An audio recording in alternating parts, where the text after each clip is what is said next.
Assalamualaikum warahmatullahi wabarakatuh. Perkenalkan, nama saya Niken Astina Putri, NIM 190291. Pada video kali ini saya akan memaparkan atau menjelaskan bisnis plan yang akan saya lakukan ke depannya. Video ini saya buat bertujuan untuk memenuhi salah satu tugas pada mata kuliah kewirausahaan. Bisnis plan yang akan saya jalankan adalah menjual roti lodosis. Ide ini saya dapatkan pada saat saya masih bersekolah SMA. Kebanyakan jajanan yang ada pada kantin sekolah saya kurang menarik dan tidak sehat. Dari sanalah timbul ide untuk membuat roti lodosis ini. Berikut adalah contoh dari bentuk roti lodosis tersebut.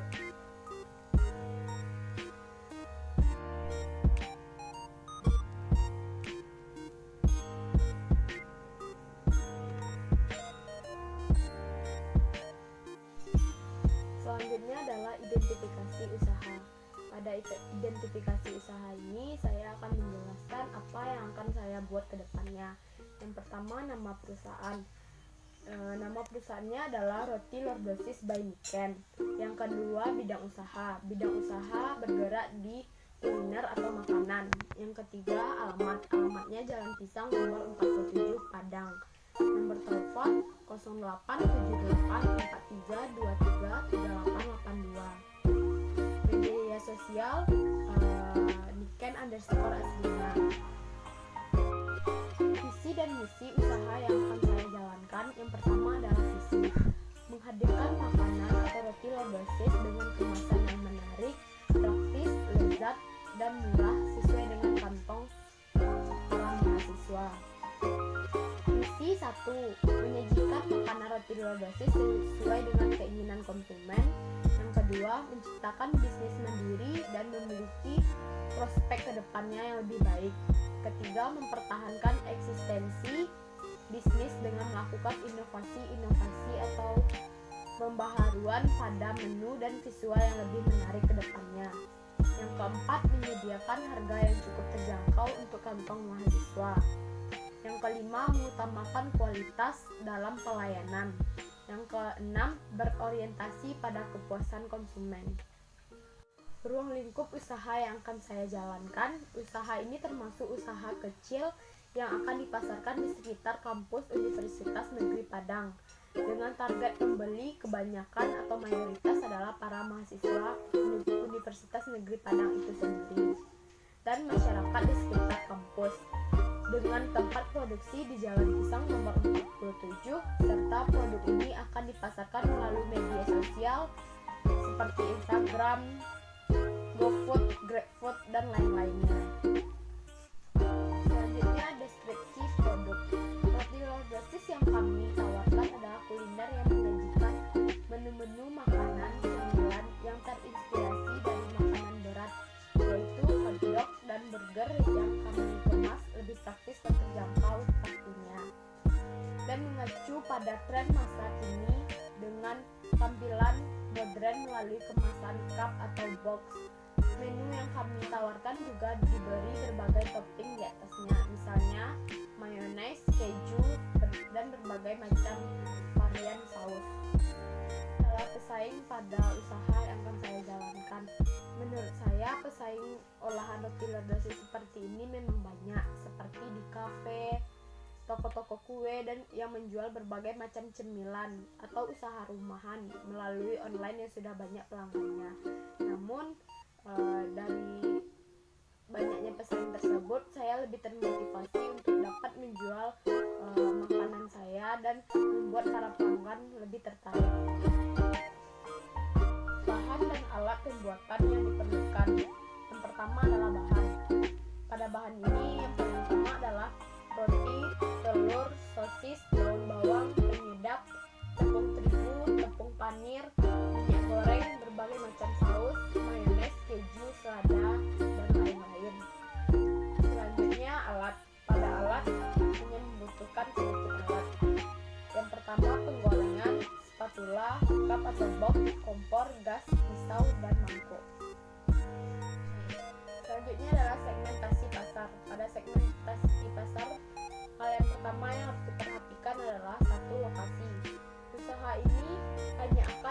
diperjualbelikan secara online dan juga dijual secara langsung di sekitaran kampus UMT.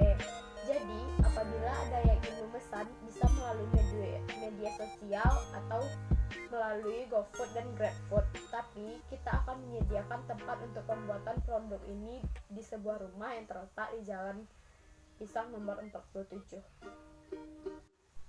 Yang keduanya adalah sasaran konsumen.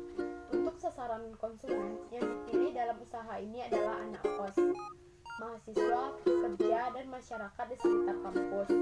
Karena segmen ini sangat tepat bila dilihat dari segi lokasi yang dekat dengan kampus dan kos-kosan. Ditambah lagi dengan tren anak muda dan masa kini yang gemar dengan makanan modern dan praktis, maka bisnis kuliner ini pasti banyak digemari, dan juga harga yang kami tawarkan sangat terjangkau untuk saku para mahasiswa. Selanjutnya adalah strategi pemasaran. Yang pertama, melalui internet.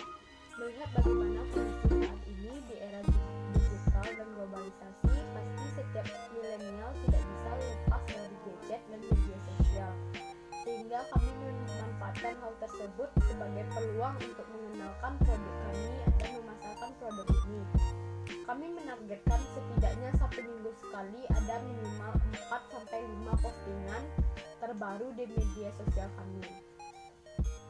2. Pengembangan produk. Setelah satu bisnis berjalan, pastinya butuh untuk mengembangkan. Tujuannya adalah untuk menjaga agar bisnis tersebut tetap berkembang dan langgeng. Selain itu, untuk merefresh bisnis agar tidak monoton setiap tahap per tahap dalam persaingan kuliner yang terus menjamur. Dalam hal ini, kami berencana untuk mengembangkan usaha dengan membuka berbagai stand-stand di beberapa acara. Yang ketiga adalah promo. Promo adalah hal yang sangat penting dalam proses pemasaran, terutama pada produk baru yang ingin dikenalkan kepada masyarakat. Strategi pemasaran yang kami gunakan dalam hal ini adalah dengan memberikan diskon atau potongan harga pada beberapa menu kami. Tujuannya adalah untuk menggait atau untuk menarik lebih banyak pembeli, sehingga usaha ini bisa dengan cepat dikenal masyarakat dan sampai pada target pasar. Yang keempat adalah kerjasama dengan ojek online. Setelah produk ini berjalan dan mulai dikenal masyarakat, terutama target pasar, kami berencana untuk menjalin kerjasama dengan Grab atau Gojek untuk lebih memasarkan usaha ini, bertujuan untuk memudahkan akses dengan konsumen.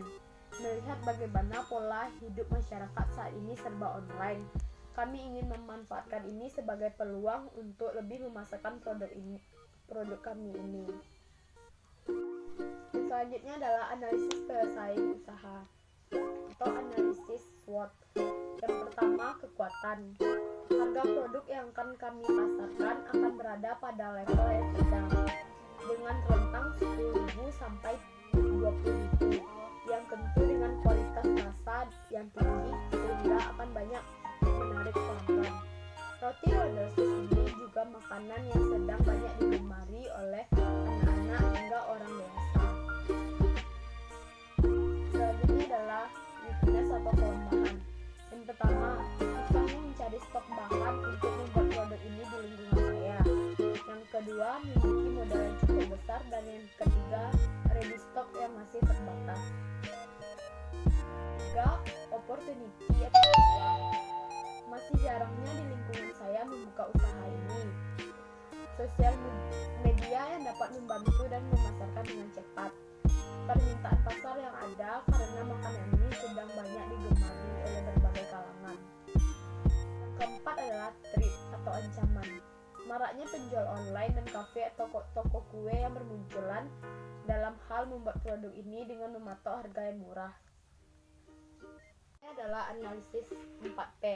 Yang pertama, produk.